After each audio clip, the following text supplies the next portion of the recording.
하나님 말씀은 로마서 3장 1절부터 8절, 신약성경 241면입니다. 로마서 3장 1절부터 8절의 말씀을 같이 보도록 하겠습니다.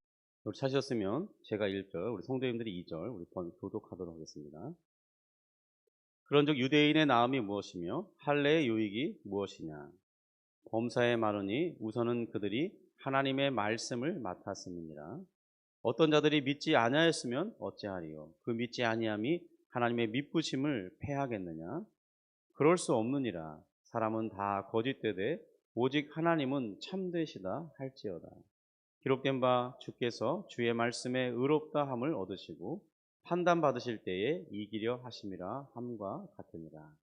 그러나 우리 불의가 하나님의 의를 드러나게 하면 무슨 말 하리요? 내가 사람의 말하는 대로 말하노니 진노를 내리시는 하나님이 불의하시냐? 결코 그렇지 아니하니라. 만일 그러하면 하나님께서 어찌 세상을 심판하시리요? 그러나 나의 거짓말로 하나님의 참되심이 더 풍성하여 그의 영광이 되었다면 어찌 내가 죄인처럼 심판을 받으리요? 또는 그러면 선을 이루기 위하여 악을 행하자 하지 않겠느냐? 어떤 이들이 이렇게 비방하여 우리가 이런 말을 한다고 하니 그들은 정죄받는 것이 마땅하니라. 아멘. 우리 계속해서 지금 로마서 말씀을 살펴보고 있습니다. 특별히 이방인들과 또 유대인으로 사도 바울은 모든 민족을 두 부류로 구분하면서 이제 로마서 2장에 본격적으로 유대인들이 왜 하나님 앞에 심판과 진노의 대상이 될 수밖에 없는지, 그들의 생각 속에 하나님의 선택된 백성으로, 자신들은 아브라함의 혈통 속에서 특별한 민족으로서 말씀을 받은 자들로서 또 할례를 받을 때까지 그런 놀라운 민족인데 우리가 어떻게 하나님의 진노의 대상이 될 수 있겠느냐, 그런 질문 속에 사도 바울도 유대인이기 때문에 유대인 중에 한 사람으로서 충분히 그러한 질문을 던질 수 있는 그런 내용을 잘 알고 있는 사람입니다. 그래서 그런 것들에 대해서 지금 논증에 가고 있었습니다. 사도 바울은 이 복음을 거부하는 유대인들의 문제가 무엇인지에 대해서 지금 알려주려고 하고 있는 것입니다. 그런데 그들은 이 복음을 받아들이려 하기보다는 자기 정당화를 하려는 그 태도를 버리지 않고 있는데, 이 저들의 생각과 태도에 대한 사도 바울의 논지는 다음과 같습니다. 너희가 좋아하는 하나님이 주신 그 말씀을 너희가 가지고 있지 않느냐? 그래, 지금 내가 너희들의 이 권위로 받아들이는 그 말씀을 근거로 해서 내가 이야기해 보겠다. 그 말씀을 근거로 해볼 때 너희들도 현재 상태로는 하나님의 진노를 피할 수 없는 것이 분명한데, 너희들이 생각할 때 이방인들은 말씀도 없고 하나님을 알지도 못하고, 그러니 당연히 심판받아 마땅하다고 생각할 수 있습니다. 그 생각은 분명하다. 그들은 그들의 드러난 죄로 인하여서, 그리고 하나님의 말씀의 기준에 보아서도 심판받아 마땅하다. 그런데 너희들은 이방인들과 다른 조건에 있기 때문에 너희들은 진노에서 이방인들과 똑같이 대할 수 없다고 생각하고 있는데, 그래서 너희들은 스스로 생각하기를 우리는 유대인이고 할례를 받았고 율법도 가지고 있다. 그러니 우리는 특별한 지위에 있으므로 하나님의 진노를 받지 않을 것이다. 그렇게 너희가 생각하고 있는데, 그렇다면 너희가 의지하고 있는 그 말씀을 따라 내가 지금 논증을 해보겠다. 이렇게 사도 바울이 그런 의도를 가지고 지금 3장 1절 2절을 말하고 있다는 것입니다. 우리 3장 1절 2절을 같이 한번 읽어보겠습니다. 그런즉 유대인의 나음이 무엇이며 할례의 유익이 무엇이냐? 범사에 많으니 우선은 그들이 하나님의 말씀을 받았음이니라. 사도 바울은 지금까지 2장의 논증에서 너희들이 내가 했던 그 논증에 너희들은 분개하고 있는데 그것을 내가 알고 있다. 그러나 실제로 너희가 생각하는 그런 유대인의 지위, 할례, 그것이 하나님의 진노를 받지 않고 또 피할 수 있다는 것에 대한 근거가 무엇이냐 도대체. 하나님의 말씀을 너희들이 의지하고 있으니 그럼 이제 내가 그 말씀을 따라서 한번 생각해 보자. 이렇게 지금 1절, 2절에 말하고 있는 것입니다. 그래서 그런 논지 속에서 이 3장 9절부터 18절까지 말씀을 인용하면서 유대인들이나 모든 사람들이 하나님 앞에과 사람 앞에 어떤 죄를 범했는지, 특별히 말씀을 받았다는 유대인들이 어떤 죄를 범하고 있는지 성경 말씀을 한 절 한 절 인용하면서 그들의 죄를 낱낱이 지적하고 드러내고 있다는 것입니다.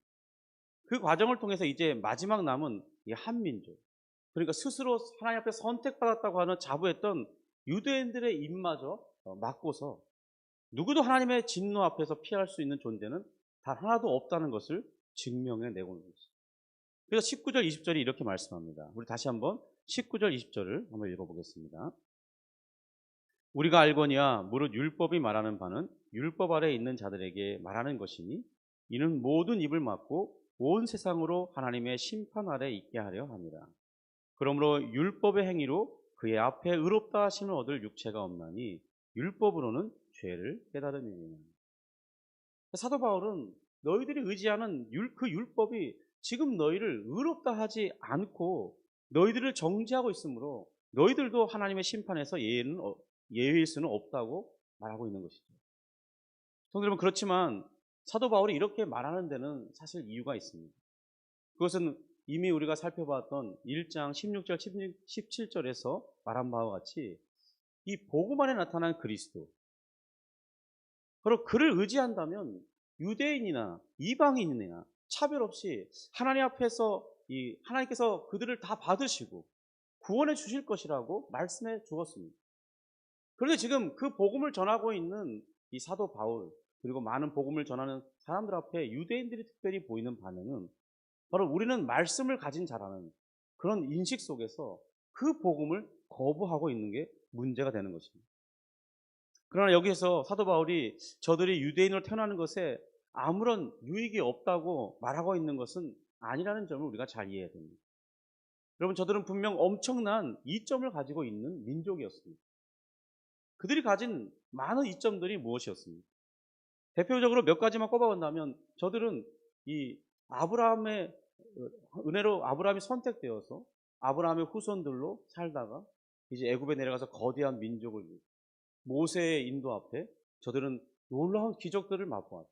10가지 재앙과 홍해가 갈라지면서 자신들을 뒤쫓아오던 바로 군대가 하나님의 능력으로 다 몰살되고, 그리고 이제 저들은 저들에게서 구원받아서 광야에 들어가요. 저들은 날마다 만나를 먹는 기적을 맛보았어요. 물이 없으면 반석에서 물이 나오는 그런 놀라운 역사를 경험했어요. 뜨거운 더위에 구름 기둥, 밤에는 추위에 불 기둥으로 따뜻한 바람을 불고 밤에는 그늘로 시원해지고, 그런 신비한 역사를 저들이 맛봤어요. 또 어떻습니까? 40년 동안 신발이 헤어지지 아니하고 저들의 의복이 헤어지지 않았다고 그랬어요. 여러분, 이런 역사를 과연 누가 맛볼 수 있겠습니까? 또한 저들은 신의 산에서 하나님 앞에 음성을 듣고 두려움 가운데 모세를 통해서 하나님의 직접적인 말씀을, 돌판에 새겨진 하나님의 말씀을 직접적으로 받은 민족이에요. 여러분, 이런 많은 정말 놀라운 그런 것들을 받고 있어요. 그뿐만이 아니죠. 저들은 요단강을 맨발로 건너가면서 가나안을 정복하는 정말 대업적을 이루고 정말 하나님이 약속하신 대로 가나안 땅을 자신들의 땅으로, 자신들의 나라로 삼을 수 있었습니다. 그런데 그 모든 것 중에 단연코 가장 으뜸은 무엇이냐? 바로 하나님의 말씀을 저들이 받았다는 사실입니다. 그럼 본문 2절에서 보면 우선은 이렇게 말해요. 그런데 옛날 이 한글 번역본에 보면 첫째로에 이렇게 되어 있습니다. 제가 옛날 한글 번역본 한번 읽어보겠습니다. 범사에 많으니 첫째는 저희가 하나님의 말씀을 받았음입니다.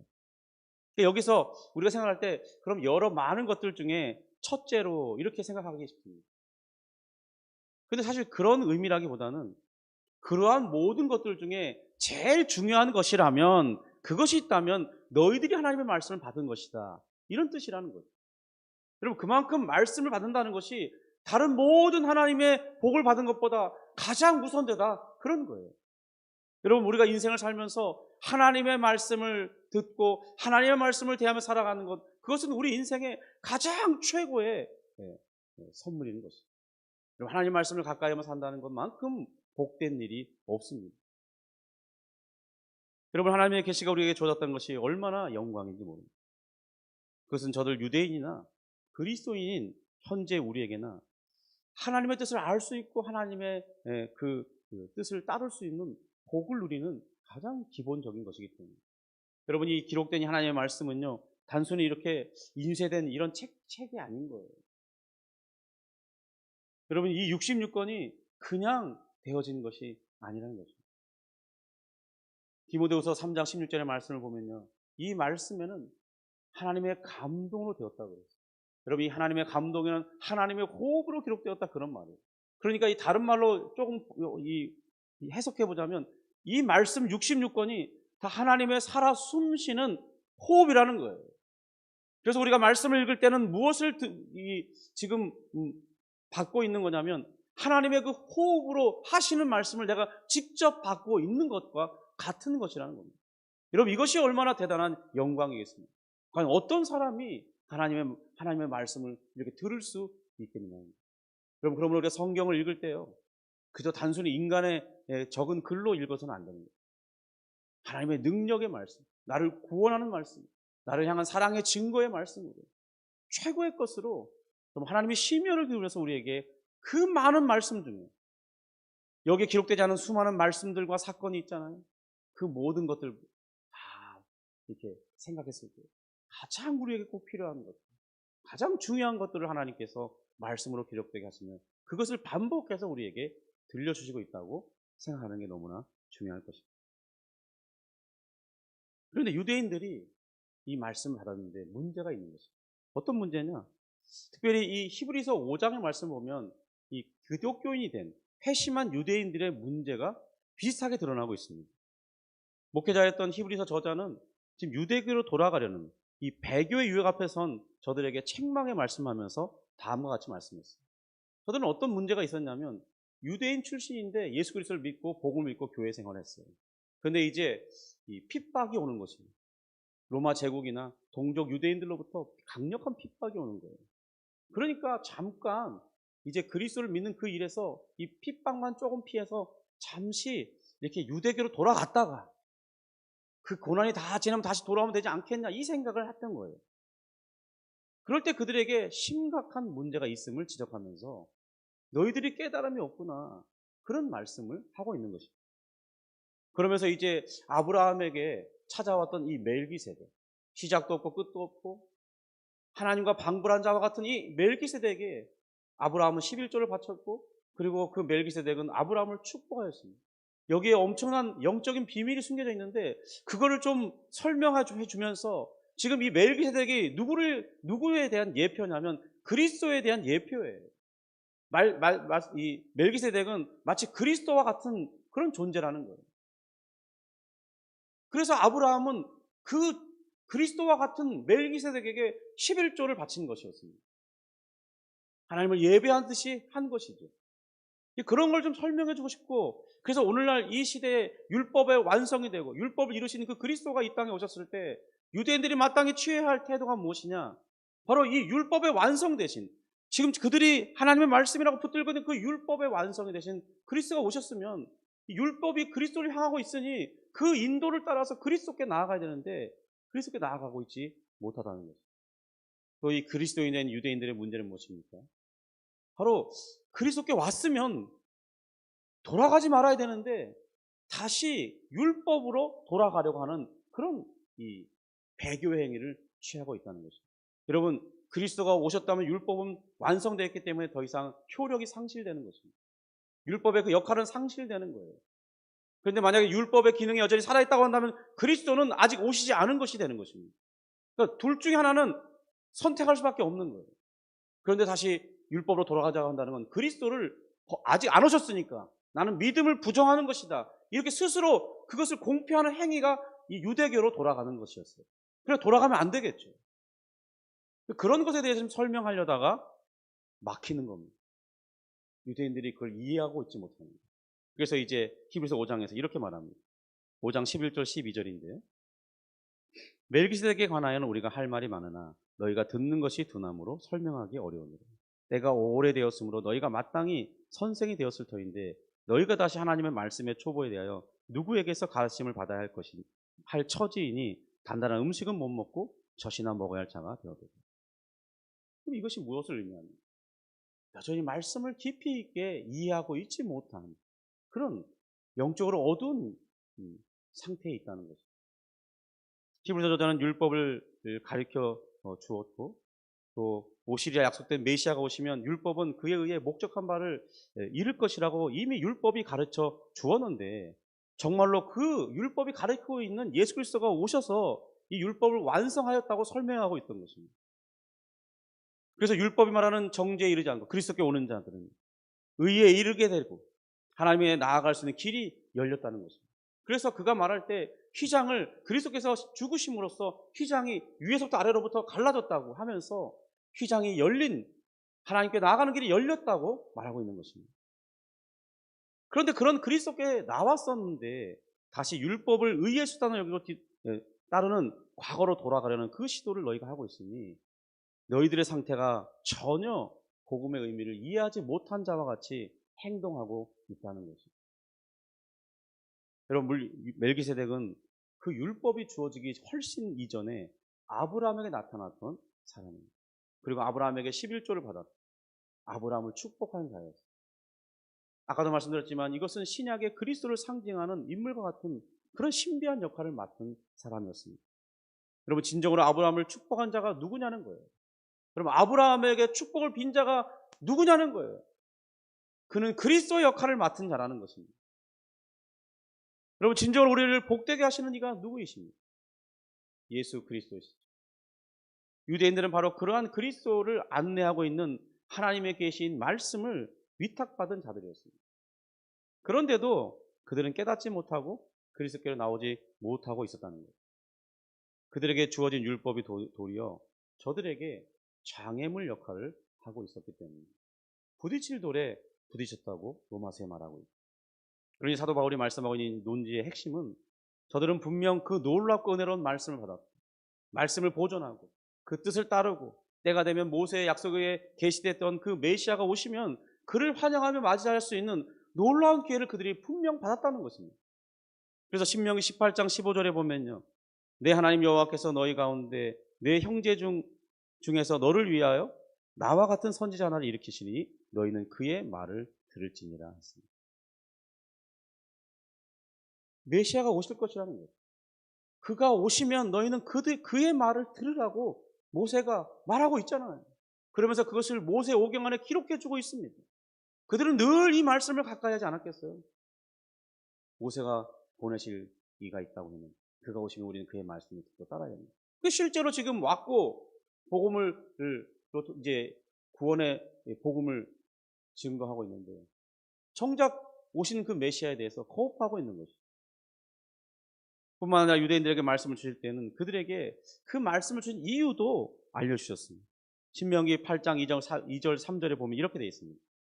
내 하나님 여호와께서 이 40년 동안에 내게 광야길을 걷게 하신 것을 기억하라. 이는 너를 낮추시며 너를 시험하사 내 마음이 어떠한지 그 명령을 지키는지 지키지 않는지 알려 하십니다. 너를 낮추시며 너를 줄이게 하시며 또 너도 알지 못하며 내 조상들도 알지 못하던 만나를 내게 먹이신 것은 사람이 떡으로만 사는 것이 아니요 여호와의 입에서 나오는 모든 말씀으로 사는 줄 내가 알게 하려 하십니다. 여러분, 광야 40년의 시간 동안 그들은 징계만 받은 것이 아니었습니다. 그런 시간 속에서 하나님의 말씀으로 살아야 된다는, 여호와의 입에서 나오는 그 말씀으로 살아야 된다는 사실을 학습받는 시간이었어요. 여러분, 이 말씀은 예를 들자면 어떤 왕이 길을 지나가고 있었다고 생각해 보세요. 길을 가던 길을 멈추고 한 무리에게 주목하면서 그 대열을 멈추게 하고 그 왕이 주목해서 그들에게 이제 다가가는 것입니다. 말에서 내려서 그러면서 그들에게 어떤 말을 해주고 왕이 다시 갔습니다. 여러분, 그럼 그 자신들에게 가까이에서 왕의 말씀을 직접 들었던 그 사람들의 마음은 어떻겠어요? 그들은 그때를 늘 기억하면서 반복하면서 말했을 거예요. 어떤 일이 있을 때마다, 예를 들면 잔치가 있다든지 사람들이 많이 모인 곳에서 뭔가 이렇게 과거 이야기를 하게 될 때, 야, 그때 말이야 왕께서 친히 내게 오셔서 이런 말씀을 해주셨어요. 그러면서 정말 자랑스럽다는 듯이 그 말씀을 기억하면서 그들에게 자랑스럽게 말하지 않았겠어요? 그들은 그 말씀을 기억하고 있는, 왕의 말이라도 기억하고 있는 거잖아요. 여러분, 그런데 이스라엘은 살아계신 하나님의 말씀을 들은 자들이었습니다. 마치 이스라엘이 그런 사람들과 같다는 거예요. 하나님께서 특별히 이스라엘에게 말씀을 주시면서 그 말씀을 따라 살면서 그 말씀이 그들을 살게 하고 어떻게 그 말씀 안에서 생명을 주시는지 하나님이 어떤 분이신지를 알기를 바라신다고 지금 기록하고 있는 것입니다. 여러분, 근데 다른 민족들에게는 이런 일이 없었죠. 모든 이방인들에게는 하나님이 침묵하셨습니다. 어떤 계시도 없었어요. 저들에게는 약속된 소망도 없었습니다. 그래서 저들은 마치 암흑 가운데 살아야 되는 그런 절망적인 상태였어요. 저들은 자신의 욕망을 따라 살아야 되고 우상 숭배를 하며 살아야 되고 전쟁을 하면서 약한 민족들을 죽이면서 자신들이 살아야 되는 그런 삶을 살았어요. 하나님의 뜻을 결코 알지 못하는 가운데 저주 가운데 저들의 생명이 다했습니다. 하지만 이스라엘에게만은 밝은 빛이 비춰졌죠. 그래서 무엇을 위해 살아야 되는지, 어떻게 생명을 얻어야 되는지 그 모든 길을 하나님의 말씀으로 저들이 제시를 받았다는 것입니다. 더구나 하나님의 계시의 말씀을 가까이 하게 되면 그 말씀은 우리 심령을 깨우치잖아요. 여러분, 말씀을 가까이 해보면 신기한 게 있습니다. 말씀을 계속 들여다보잖아요. 구약의 말씀이든 신약의 말씀이든 상관없습니다. 읽다 보면요, 우리가 알게 되는 게 있어요. 내가 죄인이라는 사실을 깨닫습니다. 내가 연약한 존재라는 사실을 깨닫습니다. 그리고 내게 하나님의 진노가 있다는 사실을 깨닫습니다. 그래서 속히 회개해야 된다는 사실을 알게 됩니다. 그럼 이것은 누구나 공통적인 경험이에요. 하나님의 말씀을 읽는 자들은 알게 돼 있습니다. 성령의 감화를 받은 사람은 반드시 깨닫게 돼 있어요. 여러분, 그리고 그 말씀이 우리를 그렇게 인도해 주고 있습니다. 그런 경험이 있으십니까? 여러분, 하나님의 말씀을 읽으면 여러분이 그런 것을 깨닫게 됩니다. 그리고 하나님을 앞에 나아가서 내가 자격이 없지만 겸손하게 주님 앞에 나아가요. 하나님의 구원의 긍휼과 자비를 바라면서 마치 세리가 성전 끝에서 가슴을 치면서 주님, 나는 죄인입니다. 나를 불쌍히 여겨 주옵소서 간절히 기도했던 것처럼 하나님의 말씀을 가까이 하는 자는 그런 심령을 갖게 된다는 거죠. 여러분, 그런 자들에게 이 말씀 안에 기록된 그리스도의 빛이 광명처럼 비춰주는 거예요. 그때 그들은 그리스도의 복음을 힘있게 붙들고 나의 하나님, 나의 주님이라고 고백하면서 구원을 선물로 받게 되는 것이죠. 여러분, 말씀을 위탁받은 자의 유익이 무엇인지 이해가 됐습니다. 유대인들이 그런 놀라운 말씀을 받았다는 거예요. 비록 여러분, 이 신약과 같이 더 분명한 계시의 말씀을 받은 것은 아니에요. 그러나 저들에겐 약속된 메시아가 오실 것이죠. 그리고 그 메시아가 오셔서 성령을 보내주시면 우리의 심령이 새롭게 되고 우리의 마음이 부드럽게 되고 우리 말씀에 새겨진 말씀을, 마음에 새겨지는 말씀을 따라서 살 수 있는 그런 새로운 날이 올 것이라고 말씀에 다 받았습니다. 유대인들은 지금 그러한 은혜를 받은 자들이었다는 거예요. 여러분, 그렇다면 유대인들이 보여야 할 마땅한 반응이 무엇이었겠느냐는 거예요. 그리스도께서 오셨을 때, 그리고 이제 십자가에서 모든 구속을 성취하시고 율법을 순종하면서 이루신 그 은혜의 복음이 전해질 때 유대인들이 보였어야 할 마땅한 반응이 무엇이었겠냐고 질문하고 있는 거죠. 그런데 그들의 대답은 3절에서 드러납니다. 3절 같이 읽습니다. 어떤 자들이 믿지 아니하였으면 어찌하리요? 그 믿지 아니함이 하나님의 미쁘심을 패하겠느냐. 여기에 유대인들의 가장 심각한 문제를 지적하고 있습니다. 저들이 믿지 않는 반응을 보였다. 불신의 반응을 보이면서 거부했다는 거예요. 성도 여러분, 그러나 우리는 모든 유대인들이 이 로마서에서 등장하는 저처럼 복음을 다 거부하는 유대인들, 그런 사람들만 있었던 것은 아님을 성경의 이름을 통해서 알 수 있어요. 예를 들면요, 누가복음 2장에 보면 이 아기였던 예수님이 8일 만에 성전에 나와서 할례를 행하는 그런 날이 있었습니다. 그때 두 사람이 있었어요. 하나님의 성령의 감화를 받아서 너희가 죽기 전에 이 약속된, 율법에 약속된 메시아를 보게 될 것이다. 그런 이 성령의 감동을 받은 이들이 있었어요. 아주 소수죠. 나이 든 시므온과 그리고 안나였습니다. 저들은 아기인 예수를 보면서도 환영했어요.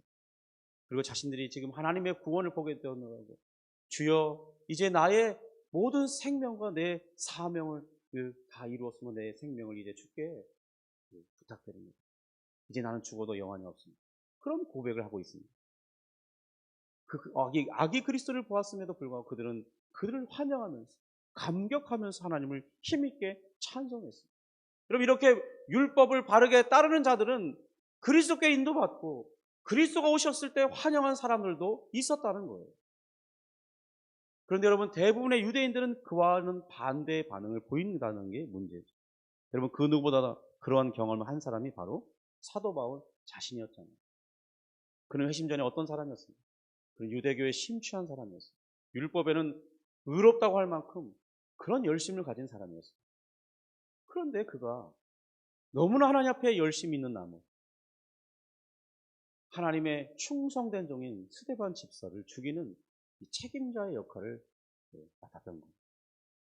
거기서 멈추지 않아요. 이 사내들인 공의에 이 예수 그리스도를 주로 고백하는 그런 사람들을 붙잡아 들일 수 있는 그 인가서를 받아놨어요. 잡으러 가던 그런 사람이었잖아요. 여러분, 말씀을 받았지만 모든 유익과 그런 놀라운 특권에도 불구하고 저들이 믿지 않을 때 보이는 반응이 무엇입니까? 그러니까 저들이 믿지 아니할 때는 그 모든 특권이 아무 소용도 없는 무용지물에 불과하다는 거예요. 여러분, 그러한 모든 것들 중에 최고였던 말씀을 받은 그런 의미가 무엇이었겠냐면, 여러분, 유대인들 중에 아주 극소수의 사람들만이 복음을 받아 그리스도를 주로 모셨습니다. 그런데 대부분은 불신에 빠져 있었다는 거예요. 그러면 말씀을 주신 하나님의 신실하심에 문제가 있는 것입니까? 유대인들을 그렇게 선택하신 하나님께 문제가 있었기 때문에 유대인들이 그런 문제에 봉착한 거냐는 거예요. 그것이 아니죠. 도리어 이스라엘 민족의 이 불신앙이 하나님의 말씀을 받으니 그 유익과 가치를 무용지물로 만들고 있었던 거죠. 그래서 말씀에서 아무런 유익도 얻지 못하고 있었던 거예요. 여러분, 유대인들이 가진 문제점을 통해서 우리 자신을 돌아볼 수 있기 바랍니다. 여기 함께 예배하는 우리 모두는 이미 오래전부터 교회를 다니고 있었습니다. 복음을 받고 믿고 있습니다. 또 유튜브를 통해서 저희 교회 설교와 예배 영상을 보시는 많은 분들이 있습니다. 여러분들도 그 중에 한 분으로 해당될 수 있습니다. 여러분, 우리 한국에 얼마나 많은 내노라는 교회들이 있습니다. 그리고 그 교회에 정말 얼마나 말씀을 잘 전하고 가르치는 그런 목사님들이 있습니다. 그들은 정말 말씀을 재미있게 가르치고 교훈적이고 감동을 주고 감화를 일으키는 그런 말씀을 전하고 있습니다. 그런데도 불구하고 별로 재미도 없고 그냥 딱딱하게 말씀만 전하는 그런 말씀 중심을 설교하는 저와 같은 이런 설교를 찾아서 듣는 분들이라면 꽤나 말씀에 열심히 있는 분이라고 저는 생각됩니다. 여러분, 그런데 그 듣는 말씀이 여러분의 삶을 변화시키고 있느냐는 거예요. 그 말씀이 여러분을 주도적으로 이끌어 가도록 여러분들이 말씀에 내 자신을 내어주고 있느냐는 거예요. 여러분, 하나님의 말씀을 가까이 하면서 은혜를 받고 있습니까? 그 말씀이 가르치고 있는 방향으로 여러분의 삶의 초점이 맞춰지고 있냐는 것입니다. 여러분, 3절의 질문에 대한 바울의 대답은 이것입니다. 4절입니다. 같이 읽습니다. 그럴 수 없느니라. 사람은 다 거짓되되 오직 하나님은 참되시다 할지어다. 기록된 바 주께서 주의 말씀에 의롭다함을 얻으시고 판단받으실 때에 이기려 하심이라 함과 같습니다. 여러분, 모든 사람은 다 거짓됩니다. 그릇된 점들이 있습니다. 그러나 하나님은 결코 그러하지 않은 유일하신 하나님이십니다. 그는 진실로 참되신 분이십니다. 그러므로 그로부터 나온 모든 말씀, 특별히 그가 기록된 그에 의해 하나님의 성령이 주도해서 기록된 그 성경 말씀은 우리에게 하나님께서 참되시다는 사실을 가르쳐주고 있습니다. 그럼에도 불구하고 우리의 태도는 무엇입니까? 우리가 듣기 좋은 말씀만 선별해서 듣는 그런 경향성이 노후합니다. 우리를 불편하게 하는 말씀을요 대충 읽고 대충 듣습니다. 빨리 넘겨버려요. 왜냐하면 그 말씀을 내 마음에 담으면 불편하거든요. 그러니까 내가 듣기 싫은 말씀은 얼른 막 지나가 버립니다. 그리고 내가 좋아하는 말씀은 머물러 반복해서 읽어. 그리고 하나님 은혜 주신다고 생각합니다. 말씀을 들을 때도 마찬가지. 들려지는 대로 듣는 게 아니에요. 그럼 저는 깨달은 게 하나 있습니다. 사람은 들려주는 대로 듣는 존재가 아니라 듣고 싶은 대로 듣는 존재가 아니에요. 그럼 때론 저도 어떤 사람들과 대화할 때 내가 듣고 싶은 대로 듣고 있구나. 그런 걸 가끔 깨닫습니다. 왜냐하면 대화하다 보면 내가 말한 건 그거 아닌데 상대방이 그렇게 말할 때가 있어요. 그러니까 내가 지금 어떤 저 사람에 대해서 듣고 싶은 것들만 주로 그런 방향으로만 듣고 있구나. 그 사람이 들려주고 싶은 대로 내가 듣는 것이 아니구나 깨닫게 될 때가 가끔 있어요. 그런데 여러분 그런 태도가 하나님의 말씀에도 그대로 나타난다는 거예요. 그래서 말씀의 뜻이 바르게 내게 전달되지 않는 것입니다. 중간에서 방향이 틀어지는 거예요. 왜냐하면 내가 받는 그 채널이 틀어져 있기 때문에. 그러면서 우리는 하나님의 말씀을, 하나님을 잘못 이해하고 판단하는 거죠. 어떻게 그러실 수가 있습니까? 하나님 왜 내게 응답해 주지 않습니까? 하나님 살아계시기는 하신 것입니까? 다른 사람은 그렇게 가까이 하신다는데 나를 사랑하신다는 그 말씀을 아무리 봐도 그렇게 돼 있던데 나를 사랑하시는 증거는 도대체 어디에 있습니까? 하나님 내 삶은 왜 이렇게 힘듭니까? 왜 이렇게 살도록 놔두시는 겁니까? 이런 식으로 생각한다는 거예요. 여러분 정말 하나님이 여러분들을 그렇게 두시는 분입니까?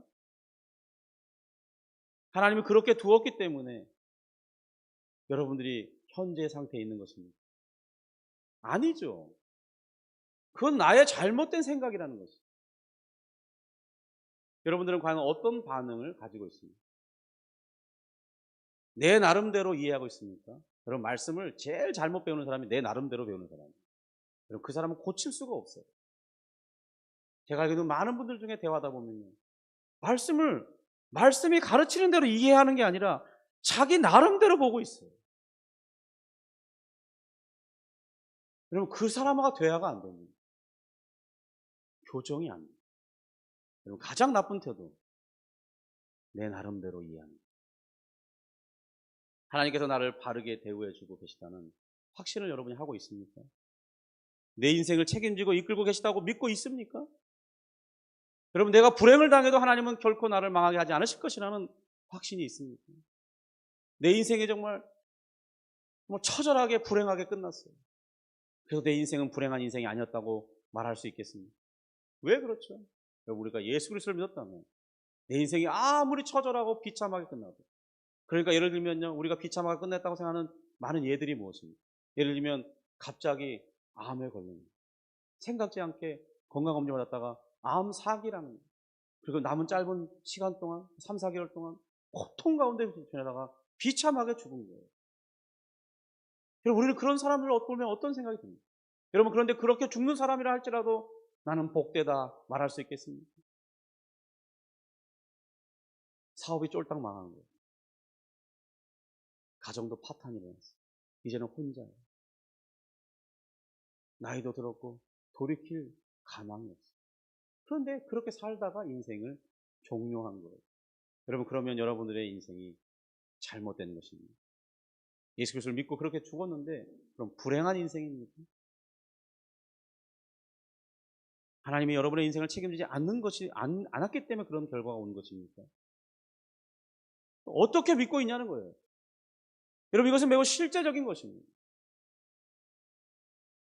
하나님이 가진 계획을 그대로 여러분은 받아들이고 있습니까? 아니면 나의 경험과 지식을 바탕으로 하나님의 뜻을 재단하고 판단하고 받고 싶은 것만 받고 있는 상황입니다. 여러분 그렇다면 우리는 심대한 왜곡의 한복판에 서 있는 것입니다. 우리는 그런 태도를 버려야 해요. 말씀을 대할 때 하나님 저는 말씀을 잘 모릅니다. 저를 가르쳐 줘요. 말씀이 제게 말씀하시는 대로 제가 알아들을 수 있도록 귀를 열어줘요. 내가 보고 싶은 대로 보는 것이 아니라 말씀이 말씀하시는 대로 내가 들을 수 있는 귀를 열어달라고 기도해야 되는 거죠. 마치 말씀을 받은 유익을 가졌지만 불신에 빠져서 정작 말씀이 가르치고 있었던 그 그리스도와 그 복음을 거절하고 있는 유대인들처럼 행동해서는 안 된다는 거예요. 여러분, 유대인들이 불신하는 상황에 빠져 있다고 하더라도, 곧 유대인들이 실패하였다고 하더라도 하나님의 목적을 무산시키지는 못했습니다.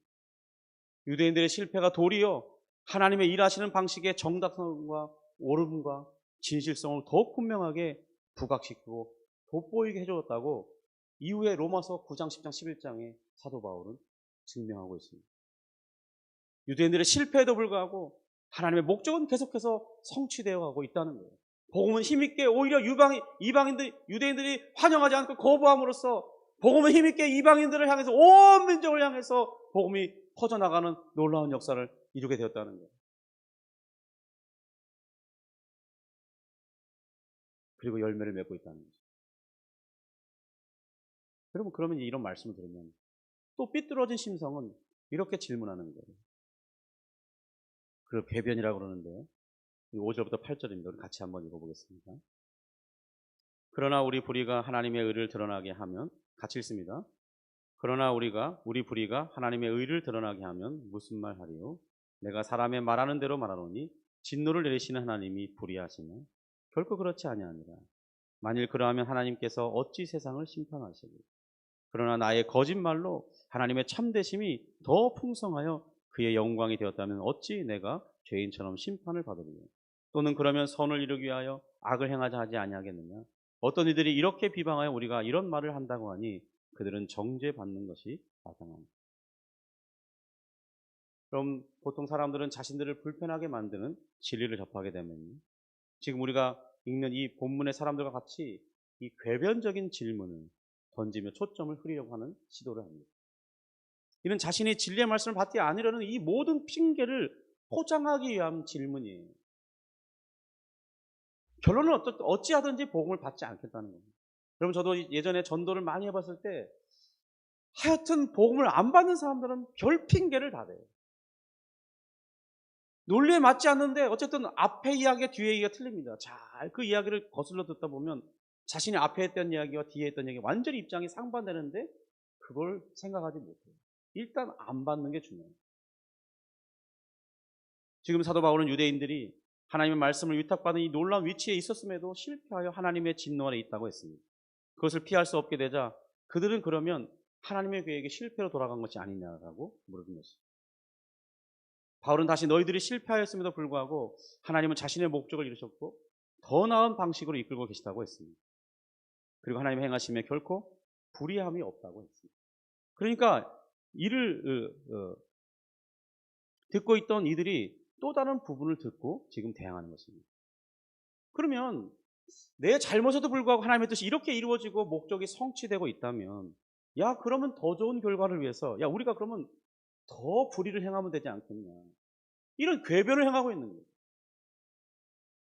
그러면 나는 심판의 대상이 될 수 없는 건 아니냐. 내가 하나님의 목적을 성취하는데 내가 기여했으니까 내가 어떻게 심판의 대상을 될 수 있겠냐. 난 심판을 받을 대상이 아니지 않느냐. 그러면 이런 궤변을 지금 하고 있는 거라는 거예요.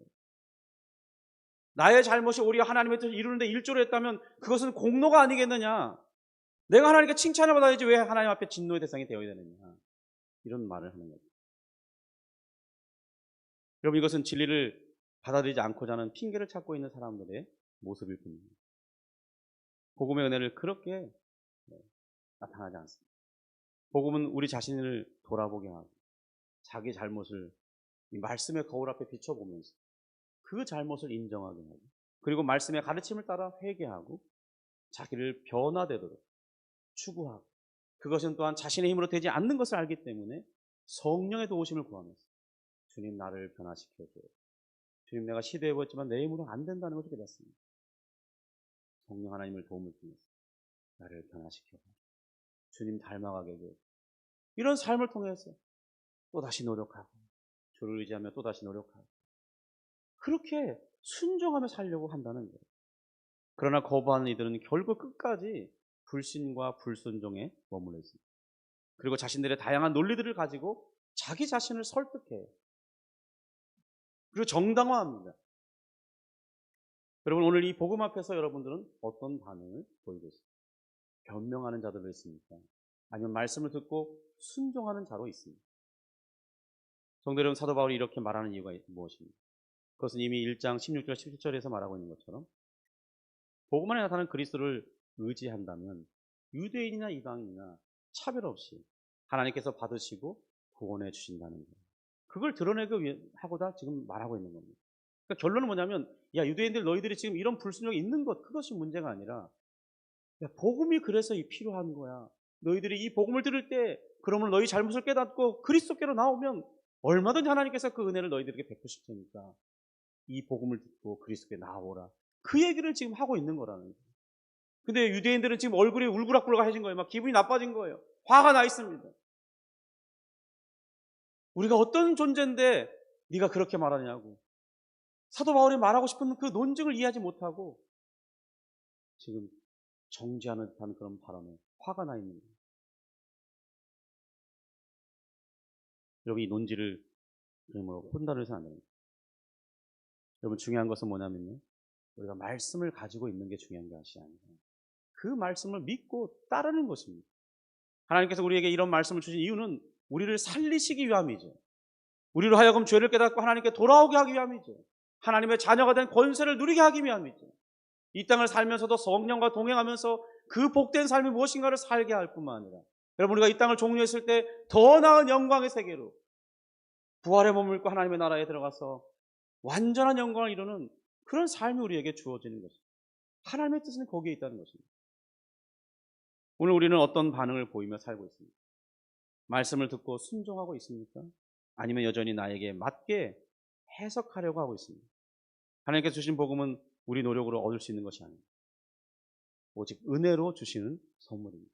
그러므로 우리의 바른 태도는 말씀에 나를 맞추는 것이지 말씀을 나에게 맞추는 것이 아니라, 말씀을 뜯어 고치는 자는 말씀이 여러분들을 부셔버릴 거예요. 그러나 내가 말씀에게 맞추려고 나를 뜯으려고 고치는 자들은 말씀이 여러분들을 생명으로 이끌어갈 것입니다. 결국 그리스도를 닮아가도록 이끄실 것입니다. 그렇게 하실 때 하나님께서는 결국 우리의 모든 입을 막으시고 오직 은혜만을 바라보도록 하실 것입니다. 그런 은혜가 여러분 우리 모두에게 충만하기를 주님의 이름으로 축복합니다. 기도하겠습니다. 하나님 아버지, 감사합니다. 주님께서 우리에게 하나님의 율법으로 모든 사람을 심판 아래 두게 하시는, 바로 우리를 구원하시기 위해 예비한 오직 유일한 길이신 예수 그리스도의 복음을 드리고 거부하지 아니하고 순종하며 아멘 주 예수여 고백하도록, 나의 주 나의 하나님 고백하도록 이끄시고, 하나님이 준비하신 그 모든 선물과 그리스도로 말미암는 모든 신령한 은택들을 다 받아 누리도록 하시기 위해서 그렇게 하시는 줄 믿습니다. 주여, 그러므로 우리가 겸손하게 우리 자신의 불순종적인 태도, 우리 자신의 이 교만한 태도를 버리고 말씀에 나를 맞추고 말씀이 가르치는 대로 내가 듣고자 하는 그런 겸손함을 갖출 수 있도록 도와주옵소서. 그러므로 주님, 복음의 능력을 경험하고 복음의 능력이 나의 삶을